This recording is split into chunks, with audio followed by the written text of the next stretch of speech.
교회는 우리가 이제 이미 계속 살펴본 바와 마찬가지로 이게 누가 세웠는지 잘 모르는 교회예요. 그래서 뭐 바울도 이 교회를 세우지 않았고 그렇다고 해서 베드로가 세운 것도 아니고요. 한마디로 좀 자생한 그런 교회예요. 이제 자생할 수 있는 그 근거가 여러분 그 사도행전 2장에 보게 되면 성령이 오시는 그 타이밍이 오순절이에요.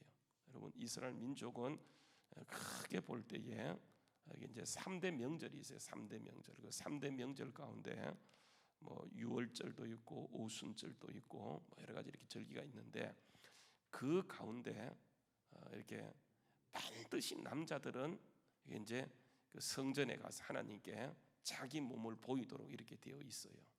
그래서 이제 올라가야 되는데 이렇게 하다 보니까 이제 이런 명절, 뭐 3대 명절에는 여러분 아시는 것처럼 이게 유대 땅에서 오는 것이 아니고 유대인 중에서 디아스포라 유대인들이 있어요. 디아스포라 유대인이라고 하는 것은 유대 땅에 살지 않는 사람들. 지금도 보게 되면 여러분 이스라엘 땅에 사는 사람이 600만 명이고요. 그리고 이제 세계 흩어진 유대인들, 뭐 미국, 뭐 러시아, 뭐 이런 데 흩어진 유대인들이 이게 이제 한 800만 정도 돼요. 800만. 그래서 유대인 인구가 전체 1,400만 걷거든요. 근데 실제 그 이스라엘 땅에 살고 있는 유대인들은 600만, 뭐 많이 잡아 700만 정도이고요. 600만 정도라고 보고요. 그 나머지 1,400만 가운데 이게 한 800만 정도는 어디 있냐면 이게 이제 흩어져 살고 있는 거예요. 그래서 이런 유대인들을 그 디아스포라 유대인들이라고 얘기하거든요. 한번 여러분 야고보서 읽는 거 같아요. 야고보서에 보게 되면 이런 말을 하고 있어요. 한번 보시게 되면 이렇게 얘기합니다.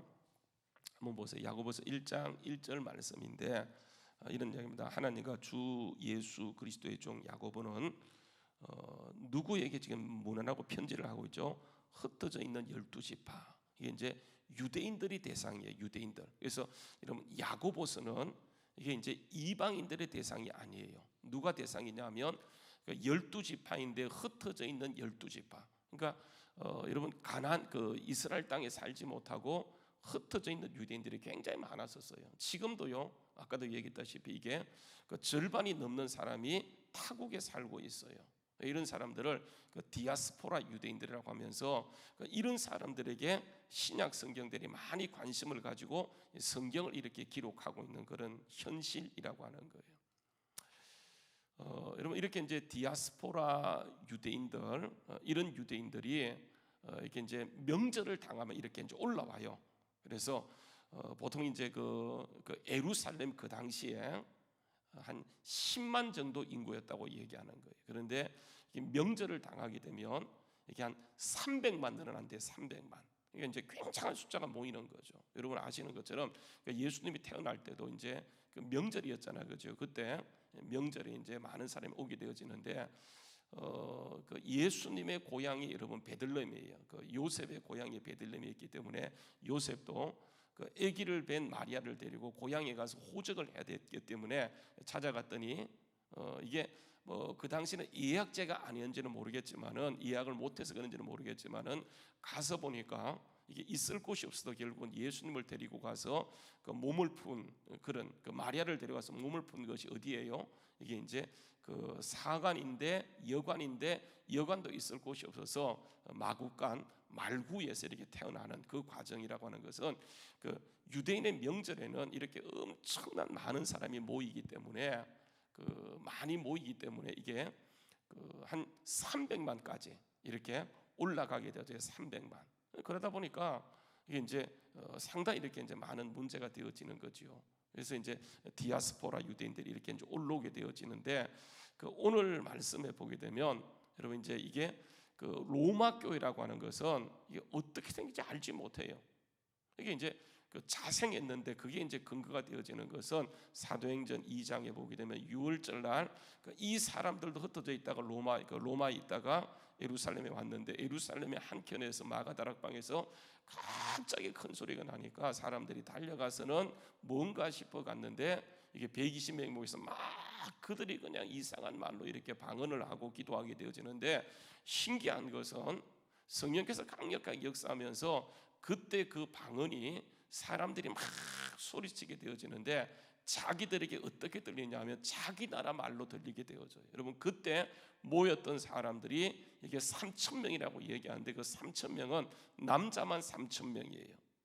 근데 이제 그 사람들 가운데 15개 나라, 15개 그 가운데 누가 있냐면 로마인들이 있어요. 로마에서 온 유대인들이 있어요. 이들이 그 광경을 보고 이게 하나님의 큰일 말하는 것을 듣고 돌아가서는 교회를 세운 것이 이게 로마 교회라고 하는 거예요. 로마 교회. 그래서 로마 교회는 초창기부터 존재하는 그런 교회예요. 그래서 바울 사도가 여러분 이제 로마에 가서 복음을 전하려고 봤더니 로마에 이미 뭐가 있어요? 교회가 있어요. 그래서 바울이 이제 앞으로 갈 것을 계획하면서 고린도에 갔을 때 거기에서 로마에다가 편지, 그동안 이제 바울 사도가 경험했고 만났고 정리됐던 그 복음을 그러니까 집합해서 기록하게 되어서 여러분 이 로마서하고 상당히 비슷한 서신이 있어요. 로마서하고 아주 비슷한 서신, 거의 똑같은 그러니까 그 양만 적다 뿐이지 거의요 그 비슷한 그런 성경이 있어요. 그게 뭐냐면 갈라디아서입니다. 갈라디아서. 이 갈라디아서는 그러니까 로마서는 갈라디아서를 더 확장시켜 놓은 게 로마서예요. 그러니까 이 갈라디아서는 그 복음을 확실하게 정립하는 그런 것이라고 한다면 그것을 다 깊이 이렇게 정리해서 이렇게 편지로 보내는 것이 이게 로마서예요. 로마서. 근데 이제 로마서는 이렇게 바울이 세운 교회는 아니었지만은 그래서 이제 앞으로 갈 것을 기대하는 거예요. 여러분 바울 사도는 여러분 아시는 것처럼 자기 대에 예수님이 올 줄로 알았어요. 그래서 결혼도 하지 않고 열심히 이제 이렇게 복음을 전하게 되어지는데 지난 주일날 그 사부에도 보았던 것처럼 바울 사도가 이제 여러 가지 맡기는 과정을 통해서 로마는 가지 못하다가 그 예루살렘으로부터 일루리곤까지 복음을 편만하게 전하게 되었어요. 그리고 이제 하나님이 여셔서 로마에 갈 것을 기대하면서 이제 먼저 이렇게 서신을 써서 보내게 되어져요. 근데 여러분 이렇게 이제 쭉 얘기합니다. 뭐 여러 가지 것들을 얘기해놓고 오늘은 이제 여러분 아시는 것처럼 바울이 이제 이 편지를 마지막 정리하면서 닫는 그런 입장이에요. 그래서 오늘 말씀에 돌아가서 한번 여러분 보시게 되면 이렇게 얘기합니다. 한번 잘 보십시오. 17절 말씀. 이제 앞에 여러분 아시는 것처럼 16장에서는 16장 1절부터 16절까지는 바울 사도가 막히는 그런 과정에서 아시아를 중심으로 해서 일루리온과의 복음을 전하게 되어진다. 하나님께서 이 과정에서 바울 사도에게 바울과 함께 원팀이 되어서 복음을 전할 수 있는 사람들을 26명, 그러니까 바울이 다 거명을 합니다. 이 사람들의 이름을 다 거명하게 돼요. 여러분 그게 바울이 이게 정리해서 이런 사람들이 나와 함께 원팀이 되어서 이 지역의 복음을 전거했다. 하나님이 막히는 그 과정을 통해서 이런 신실한 사람을 나에게 주셨다. 이 사람들이 함께 원팀을 이루어서 복음을 전했다고 하는 것을 그 1절부터 16절까지 얘기해요. 여러분 1절부터 16절 가운데 보게 되면 우리 지난번에도 한번 보았던 것처럼 특별히 우리가 좀 주목했던 사람이 이게 그 브리스가와 아굴라 같은 사람들은 바울을 위해서 이렇게 자기 목숨도 내놓을 정도로 그 2절 3절이죠. 3절 4절에 보게 되면 그 16장 3절 4절 너희는 그 그리스도 예수 안에서 나의 동력자인 브리스가 아굴라에게 문안하라. 그들은 바울의 목숨을 위해서 자기들의 목까지도 내놓을 정도로 그 바울을 신실하게 섬겼던 사람. 그러니까 이런 사람이 원팀이라고 하는 게 진짜 목을 내놨다는 그런 말이 아니고요. 정말 그 정도로인데 그 여러분 제일 이게 중요한 말이 뭐냐면 16장 1절부터 16절에 보게 되면 계속 반복되는 말이 뭐냐면 주 안에서 그리스도 예수 안에서 이 말이 계속 반복되어져요. 한번 볼래요? 16장 1절 말씀, 16장 2절에 보게 되면 이런 얘기하죠. 너희는 주 안에서. 3절에요. 너희는 그리스도 예수 안에서. 그리고 5절 말씀에 보게 되면 끝부분 보세요. 그는 아시아에서 그리스도께 이렇게 얘기하는 거예요. 또 보게 되면 7절 말씀에 가서 보게 되면 그 끝에 보게 되면 이렇게 합니다. 먼저 그리스도 안에 있는 자라. 8절도 보게 되면 또 주 안에서. 9절도 보게 되면 그리스도 안에서. 10절도 보게 되면 그리스도 안에서. 그러니까 여러분 이게 뭔 말이냐면 하나님께서 그 막히는 과정을 통해서 이렇게 예수로 원팀을 이루겠다고 하는 거예요. 여러분 이게 왜 중요하냐면 교회는요 하나가 되는 게 굉장히 중요해요. 그러니까 예수 안에서 원팀이 되어질 때 하나님이 역사하는 거예요. 그래서 하나가 되는 것이 얼마나 중요한지 몰라요. 그래서 지금 바울 사도가 작정하고 이런 것들을 얘기하는 거예요. 그런데 여러분 이게요 교회가 원팀이 되어 나가게 되면 하나님이 그것을 통해 역사하는데, 그럼 보세요. 이게 하나가 되는 것이 주님의 뜻이라고 한다면 마귀는요 뭘 하게 하는 겁니까? 이게 나누어지게 하는 거예요. 그래서 여러분 마귀는요 이게 나누는 자예요. 나누는 자. 마귀는 항상 나누는 거예요. 이게 마귀의 특성이에요. 여러분 사단이 임하게 되면, 사단이 역사하게 되면 교회가 둘로 짜게 됩니다. 가정에 사단이 임하게 되면 여러분 이게 가정이 나누어지게 되어져요. 여러분 우리가 이혼하는 것을 더 이상 이렇게 말할 수가 없어요. 왜냐하면 교인들도 뭐 이혼하는 그런 케이스도 있기 때문에 어떻게 말할 수는 없지만, 그러나 그 이혼은 하나님의 뜻이 아니에요. 알잖아요, 그렇죠? 하나님의 뜻은 절대로 아니에요. 그래서 그 잘했다 잘못했다를 떠나서 이게 하나님의 뜻이 절대로 아니다고 하는 것을 우리가 아셔야 돼요. 그래서 여러분 결혼하기 전에 정말 신중하게 결혼하고, 결혼하고 나서는 문제가 있어요. 그래서 여러분 이게 하나님의 뜻인 줄 알고, 내 뜻이 하나님의 뜻인 줄 알고 품고 가면서 나아가게 될 때 내 신앙이 더 성숙해지는 것이지, 여러분 나하고 완벽하게 맞는 사람은 이 세상에 아무도 없습니다. 아무리 여러분 정말 내 반쪽이라 할지라도 그거요 나하고 절대로 맞지 않는 거예요. 근데 하나님의 가정을 주셨고 가정을 이루게 하고 난 다음에는 그때부터 이게 마음에 들지 않다 할지라도 하나님이 붙이셨기 때문에 우리가 그죠 기도하면서 품고 가게 될 때 그 과정을 통해서 내 믿음이 자라게 되는 거예요. 그래서 여러분 이게 우리에게 가장 중요한 것은 하나님의 뜻인데, 하나 되는 것인데, 마귀는 항상 어떻게 하냐면 그러니까 나누어지게 하는 거예요. 여러분 나누어짐을 영어로 뭐라고 얘기합니까? 디비전이에요. 디비전. D가 뭐예요? 둘입니다. 비전이 뭐예요? 말 그대로 보는 거예요. 그래서 우리가 본다라고 할 때 비주얼 같잖아요. 비주얼이 뭐예요? 보이는 거예요. 보이는 거, 보는 거예요. 그래서 항상 뭐냐면 디비전은요 나누어지는 거예요. 둘로 나누어지는 거. 여러분 이게 뭐냐면 사단의 강력한 무기예요. 여러분 에덴 동산에 보세요. 하나님이 아담을 깊이 잠들게 하고 그에게서 갈빗대를 치아 여자를 만들어 올 때 아담이요 여자를 보고 뭐라고 얘기합니까? 이는 내 뼈 중에 뼈요 살 중에 살이라. 하나님이 남자에게서 취하였으니 여자를 여자라 하리라. 그래서 아담이고 하와는 뭐냐면 이샤예요. 이샤. 이게 이와 하와 이렇게 바뀌었는데 이게 뭐냐면 이게 남자로부터 나왔다고 하는 거예요. 그래서 아담이 그것을 보고 내 뼈 중에 뼈요 살 중에 살이라고 했는데, 마귀가 역사니까 어떻게 되는 겁니까? 어떻게 내 뼈 중에 뼈 살 중에 살이라고 얘기해놓고 어떻게 하는 거예요? 저 여자 때문에 이렇게 되어지는 거예요. 그러니까 여러분 이게 하나님의 역사는 항상 하나 되게 하는 거예요. 여러분 예수님이 오셔서 하신 일이 뭡니까? 막힌 담을 흐는 거잖아, 그죠? 그래서 둘이 하나 되게 하시고 유대인과 이방인 하나 되게 하시고 모든 막힌 것을 하나 되게 하는 것. 여러분 이게 왜 중요하냐면 하나님의 역사는 항상 이게 하나됨을 통해 역사하기 때문에, 그래서 성경 말씀에 하나됨을 굳게 지키라고 얘기하는 거예요. 이게 여러분 지키지 않으면 굉장히 이게 그러니까 우리가 모르는 사이에 사단이 와서 역사하는 것을 마치 하나님의 역사인 것처럼 우리가 그런 영역을 내어줄 가능성이 굉장히 많아요. 오늘 말씀해 보게 되면 바울 사도가 이제 복음을 쭉 얘기해서 이렇게 원팀을 이루어서 하나님의 이런 역사를 이루었다고 얘기하면서 여러분 17절에 보게 되면 이게 제일 위험한 게 뭐냐면 정말 하나 되어서 원팀을 이루어서 이렇게 복음을 평만하게 전했지만은 바울 사도가 성경을 마치면 가장 두려운 것이 뭐냐면 이게요 나누어짐이에요. 나누어지면 어떻게 되니까 분쟁이에요. 분쟁. 그래서 보게 되면 마지막을 뭐로 끝맺냐면 그 끝맺어도 관계없어요. 이미 끝냈기 때문에 끝맺어도 관계없지만은 여러분 여기에 보게 되면 바울 사도가 정말 진짜 걱정하는 것이 뭐냐 이겁니다. 17절만 형제들아 내가 너희를 권하노니 너희가 배운 바 교훈을 거슬려 이렇게 얘기하는 거예요. 배운 바 교훈을 거슬려 뭘 일으키는 겁니까? 분쟁을 일으키는 거예요. 분쟁이에요. 그 분쟁을 일으키거나 그치게 하는 자들을 살피고 그들에게서 어떻게 하라고요? 떠나라 이렇게 얘기하는 거예요. 여러분 이건 굉장히 강한 그런 말이에요. 그 다음 절부터 18절 말씀해 보게 되면 여러분 이게 교회는 철저하게 포커스를 어디에 두는 거예요? 하나님께 두는 겁니까? 사람에게 두는 겁니까? 하나님께 두는 거예요. 여러분 이게 교회예요. 교회는 철저하게 주님이 주인 되는 거예요.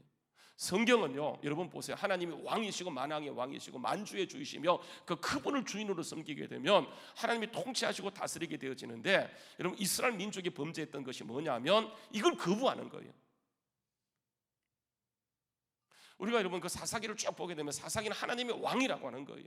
그런데 여러분 사사기의 결론이 뭔지 아십니까? 사사기의 결론을 보게 되면 그들에게 왕이 없으므로 어떻게 행동했다고요? 자기들의 소견에 옳은 대로 행동했다, 이렇게 여러분 사사의 결론이에요. 한번 여러분 가서 보세요.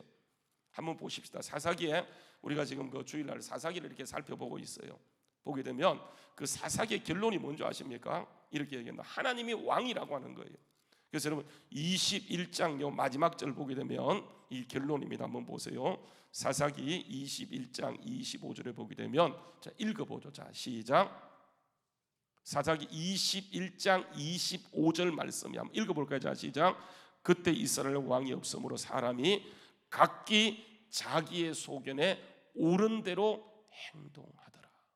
여러분 여기 왕이라고 하는 것은 사울 왕을, 다윗 왕을, 솔로몬 왕을 얘기하는 게 아니에요. 하나님을 말하는 거예요.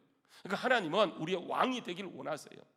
그래서 여러분 우리가 끊임없이 싸우는 것이 뭐냐 하면 내가 왕이냐 하나님이 왕이냐 하는 것이 이게 항상 문제예요. 여러분 이스라엘 민족이 하나님께서 말씀을 주시는 것은 너희는 하나님을 왕으로 삼으라고 하는 것이 여러분 이게 말씀이에요. 그러니까 교회도 마찬가지예요. 교회는요, 그러니까 이 교회의 왕은, 교회의 주인은 예수님이세요. 그러면 세상의 주인은 누구입니까? 세상의 주인은 누구예요? 예수님이에요. 여러분 그것을 우리가 여기서 훈련해서 저기 가서 주님이 왕이라고 하는 것을 드러내는 것, 여러분 이게 우리가 살아가야 될 가장 중요한 거예요. 왜냐하면 우리는 저기에 가지, 여기가 목적이 아니에요. 거기에 가기 위해서 거기에 가는 연습을 하는 것이 이 땅에서 우리의 삶의 패턴이에요. 굉장히 여러분 세상이 복잡고 세상이 대단한 것처럼 보이지만 여러분 이것은 잠깐 지나가요. 그래서 우리는 항상요 주님이 왕이라고 하는 것을 늘 연습하면서 그것을 실제 우리의 삶에서, 가정에서 그것을 풀어내는 거예요. 가정에서 주님이 왕이라고 하는 것을 정말 선포하는 건, 내 직장에서 주님, 이곳에 주님이 계십니다, 주님이 우리를 통치하시고 주님이 왕이십니다라는 것을 선포하는 것이 우리의 삶이에요. 그래서 우리는 선교지가 어디냐면 저 아프리카 우리의 선교지가 아니고 직장이 선교지, 거기 가서 정말 주님이 이곳에 계십니다. 여러분 오늘 직장에 가서 여러분 어디 딱 가서 선포하시면 주님 이곳에 계십니다, 이곳에 왕이십니다, 주님 나를 통해 주님의 왕 되심이 드러나게 없어서 하고, 그 주님을 여러분 우리가 비추어내면, 주님을 드러내면 주님이 그곳을 통치하시고 다스리기 시작해요. 근데 여러분 이게요 자꾸 우리 생각을 혼란스럽게 만드는 거예요.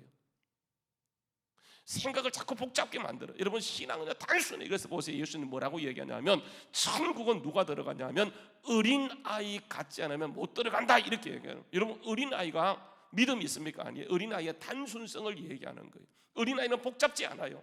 그냥 말씀을 그대로 믿는 거예요. 주님이 계시다, 이 사실을 믿는 거예요. 그걸 선포하고 나가게 될 때 처음에는 막힌 것처럼 보이지만 주님이 결국은 그것을 이루어 가는데, 제일 문제가 뭐냐 하면 주님이 통치하기 위해서 나누어져서는 안 된다는 거예요. 이게 분쟁. 여러분 그게 오늘 말씀에서 가장 큰 문제로 이렇게 작용하는 것을 보게 돼요. 여러분 보게 되면 이렇게 얘기해요. 다시요, 이제 바울 사도가 마칩니다. 다시 보게 되면 17절 말씀에 분쟁이 있다, 그래서 그런 자들을 떠나라, 이렇게 얘기하면서 이런 분쟁을 일으키는 사람들은 절대로 주님이 목적이 아니에요.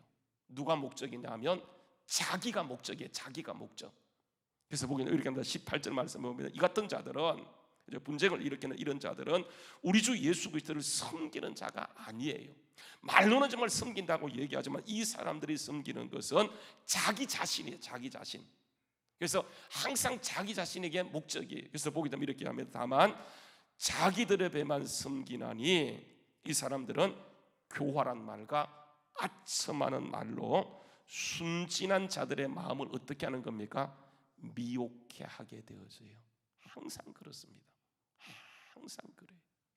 목적 자체가 자기이기 때문에 사람에게 아첨하는 말을 해요.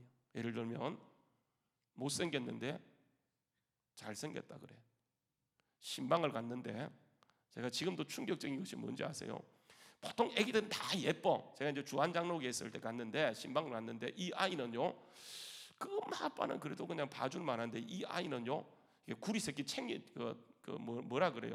그냥 굉장히 좀 우락바락하게 생겼어요. 그래서 제 마음 속에 어떤 마음이 드냐면 어떻게 저렇게 아기가 좀 저렇게 이상하게 생겼다. 그래서 제가 다시 엄마를 봤어요. 성형 수술했나 이렇게 보고 이제 나오는데 함께 갔던 권사님 두 분이, 한 분이 이렇게 얘기합니다. 어이구 애가 되게 잘생겼다고, 어이구 애가 잘생겼다고 이렇게 얘기하는 거예요. 그래서 제가 이제 굉장히 마음이 혼란이 생겨갖고 한참 고민하다가 그분에게 물었어요. 권사님, 그 아이가 진짜 잘생겼어요? 이렇게 물었어요. 이렇게 물었더니 그 권사님 뭐라는 줄 아세요? 목사님, 다 듣기 좋으라고 하는 말이죠. 이렇게 얘기하는 거예요. 그래서 권사님, 제가 정색을 그런 말 하지 말라고, 그 거짓말이라고. 뭐 어떻게 목사님 얘기해요? 아, 건강하게 생겼네요. 이렇게 얘기하지. 그죠? 건강하게 생겼 이렇게 얘기하지. 가갖고 잘생겼대. 그래서 제가 지금도요, 이게 30년 전의 사건임에도 불구하고 지금도 안 잊어먹는 거예요. 이게 왜 그러냐 하면 자기도 모르게 이 사람에게 아첨하는 것이. 이게 여러분, 여러분 웃지만은요 마찬가지예요. 왜냐하면 사람은 다 어떤 사람은 자기에게 잘해주는 사람 엄청 좋아합니다. 바른 말 하잖아요, 그지? 우리 아이들도 보게 되면, 내가 이제 아이들을 보게 되면 바른 말해. 내가 절대로 틀린 말 안 해. 근데 나는 싫어해.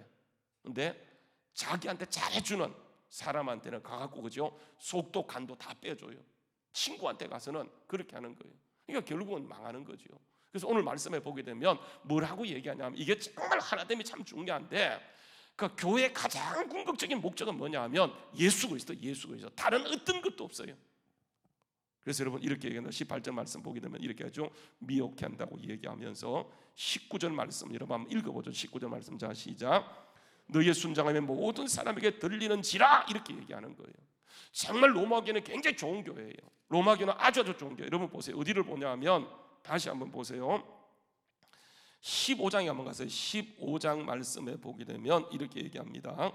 15장 14절 말씀, 15장 14절, 형제들아, 내 형제들아, 너희가 스스로 선함이 가득하고 모든 지식에 차서 능히 스스로 교훈할 자면 나도 확신한다, 이렇게 얘기하는 거예요. 그러니까 로마 교회는 누가 세운지는 알 수 없지만 정말 모델 같은 케이스예요. 너무너무 좋은 교회예요. 그런데 이게요, 이런 좋은 것이 순식간에 이게 변질될 수 있기 때문에 바울 사도가 이 교회를 들여다보면서 정말 걱정하는 것이 뭐냐 하면, 이게 나누어질 수 있기 때문에 하는 말이 뭐냐면, 다시 19절 말씀에, 오늘 본문 말씀 16장 19절에 보게 되면 너희 순종함이 모든 사람에게 들리는지라, 그러므로 내가 너희로 말미암아 기뻐하노니 너희는 얻은데요 선한 데는 지혜롭고 악한 데는, 이 말이 뭡니까? 분별해라, 이 말이에요. 분별해라. 하나님이 목적이다, 이 말이에요. 듣기 좋은 말 쫓아가지 마라. 하나님을 목적으로 두고 나가라. 오늘 여러분, 이게요 교회가 힘써 지킬 가장 중요해요. 여러분, 그래서 보게 되면 건너뛰어서요 25절에 보게 되면 바울 사도가 마지막으로 이렇게 합니다. 나의 복음가. 이 말은 내가 전한 복음, 바울이 전한 복음이 어떤 복음이에요? 오직 예수 그리스도라고 하는 거예요. 그래서 나의 전한 복음과 예수 그리스도를 전파하면, 여러분 이게요, 보세요. 복음은 비밀인데 영세 전부터 감추어졌다고 하는 거예요. 여러분, 복음은요 잘 감추어져요. 너무 선명하고 너무 드러나 있지만, 여러분 우리가 하나님만을 목적으로 삼지 않게 되면 우리도 모르는 사이에 살짝 감추어지게 되어져요. 그래서 여러분, 이게 복음이라고 하는 것은 영세 전부터 감추어졌다가 이제는 나타나신 바 되었으며 영원하신 하나님의 명을 따라 선자들의 길로 말미암아 모든 민족이 믿어 순종하게 하시려고 알게 하신 바 그 신비의 계시를 따라 된 것이니, 이 복음으로 능히 견고하게 하실 지혜로우신 하나님께 뭐 하라고요?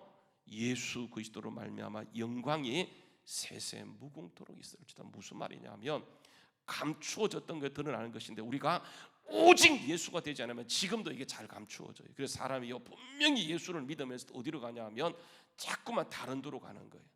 이게 가장 큰 문제. 오늘도 여러분, 우리가 예수 그리스도를 붙들고 나가게 될 때 주님의 승리가 우리에게 반드시 나타나게 되어져요. 우리가 기도 한번 여러분에서 기도해 보게 되면, 여러분 기도라고 하는 것은 여러분 해보세요. 해보게 되면 자기 문제에 빠지게 돼. 사람은요 자기 문제가 굉장히 큽니다. 자기 문제가 너무너무 커요. 자기 문제가 아주 커요. 그래서 여러분 기도하잖아. 그러면 자기 문제 붙들고 막 기도해요. 자기 문제. 이거 빨리 깨뜨려야 돼요. 근데 여러분 이게 언제 깨지냐면, 기도를 오래 하게 되면 여러분 이게 자기 문제가 깨지기 시작하는데, 언제 깨지는지 아십니까? 하나님이요 1시간 정도 넘어가게 되면 그때 하나님께서 이게 말씀을 들려주기 시작해요. 그래서 여러분 이게 기도를 잠깐 하는 것이 아니고 기도를 깊이 하다 보면 사람은 다 마찬가지예요. 나올 때는 다 자기 문제를 가지고 나왔어요. 그래서 막 문제를 묵상합니다. 하나님 이 문제부터 기도하는데 여러분 이게 1시간 정도 기도하게 되면 내가 나를 이기기 시작해요. 그리고 그때부터 하나님께서 내게 말을 걸어오는데 여러분 이게 뭘 통해 말을 걸어오냐면 내가 알고 있고 내가 읽었던 말씀을 막 흘려갔었는데 낮에 내가 그 말씀을 읽었어요. 근데 여러분 그 말씀을 잊어먹었어요. 근데 여러분 딱 하나님께서 그 말씀을 딱 던져주세요. 그러면 기도가 깊어져요. 왜냐하면 자기 문제를 갖고 할 때 막 사람이 자기 문제 가지고 막 기도하면 이게 진액이 빠져요. 한번 여러분 기도 옆에서 자기 문제 가지고 막 기도하게 되면 힘들어져요. 근데 여러분 그 상태에서 하나님이 우리를 한 단계 더 깊이 인도할 때 하나님이 우리에게 뭘 들려주냐면 말씀을 생각나게 하세요. 말씀을 기억나게 하시고 그게 하나님 우리에게 말씀을 딱 던져주세요. 그러면 그 말씀이 나도 모르게 이게 딱 해석이 되어져요. 기도 가운데. 여러분 이게 더 깊이 들어가는 그런 비결 중에 하나예요. 오늘 말씀도 보게 되면 보세요. 우리가 특별히요 하나님의 왕 되심을 의지하고 그 믿음으로 나가게 될 때 이게 감추어졌던 것들이 그죠? 분명히 감추어졌어요. 드러났는데 우리도 모르는 사이에 이게 계속 감추어지는 역사가 있어요. 여러분 그걸 이길 수 있는 것이 뭐냐 하면 더 깊이 나가야 돼. 그렇지 않으면 여러분 우리는 계속 세상을 중심으로 살게 되어져요. 그것을 깨뜨리고 하나님의 은혜의 보좌 앞에 담대히 나가는 것. 여러분 이게 가장 중요해요. 요 말씀을 읽고 말씀을 마칠게요. 히브리서 4장 16절 말씀에 보게 되면 이렇게 합니다. 히브리서 4장 16절 말씀이에요. 히브리서 4장 14절부터 말씀부터 제가 읽어볼게요. 그러므로 우리에게 큰 대제사장이 계시니 성천하시니 곧 하나님의 아들 예수시라. 우리가 믿는 도리를 굳게 잡을지어다. 믿는 도리요 굳게 안 잡으면 안 되기 때문에 굳게 잡으래요. 그리고 우리에게 있는 대제사장은 우리의 연약함을 동정하지 못하실 뿐이 아니요 모든 일과 똑같이 시험을 받으시니로되 죄는 없느니라 하면서 그러므로 우리가 긍휼하심을 받고 때를 따라 돕는 은혜를 얻기 위하여 은혜의 보좌 앞에 뭐 하라고요? 담대히 나가서 이게 잠깐 머무는 것이 아니고 정말 거기에서 깊이 머물게 될 때 하나님이 정말 하나님의 그 역사를 우리에게 풀어주시고요 강력한 역사를 이끌어가는 은혜가 있게 되어져. 오늘도 여러분 우리가 우리의 목적 자체가 사람이 아니고 세상이 아니고 돈이 아니고 물질이 아니고 오직 하나님이기 때문에 그렇죠. 그 모든 것 내려놓고 하나님을 만나지 않으면 다 무너져요. 왜냐하면 내가 왕으로 살아가요. 세상에 그 당시에 왕이 없었기 때문에 그렇죠. 자기를 왕으로 삼고 산다는 사실이 오늘도 철저하게 주님이 나의 왕이 될 수 있도록 예수만 붙들고 정말 주님 앞에 나갈 때 주님께서 감추어진 것들을요 드러내시고 강력히 하신다 사실게 오늘도 주님만을 의지하고 나가는 우리 모두 될 수 있기를 주의 이름으로 축원합니다. 기도하시겠습니다.